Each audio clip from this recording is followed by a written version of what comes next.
Donc le concours départemental, il se déroule sur 2 jours, le vendredi et le samedi. Toutes les races du département sont présentes et une partie sont en concours. Et donc il a son titre de champion adulte, la voilà qui remonte sur le podium pour le titre de meilleur homme adulte. Donc sur le concours, il y a 7 races, en concours. Donc il y a 4 races allaitantes qui sont des animaux pour produire essentiellement que de la viande.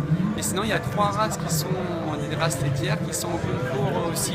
Donc la race laitière, ils produisent du lait et ensuite leur devenir est la viande aussi.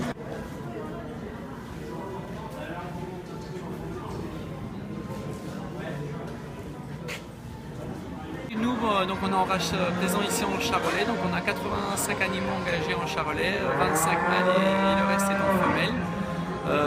Et ils sont là présents pour désigner la meilleure femelle du département.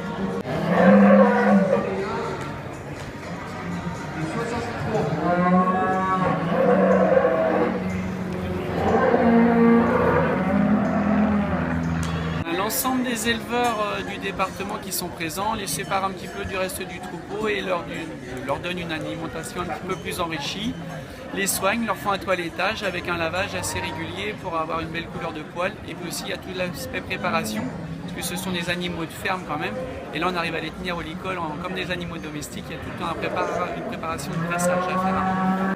D'assumer un coup dur éventuel en ayant un peu de réserve corporelle, et puis d'assumer une réforme qui amène un revenu à son éleveur à la fin.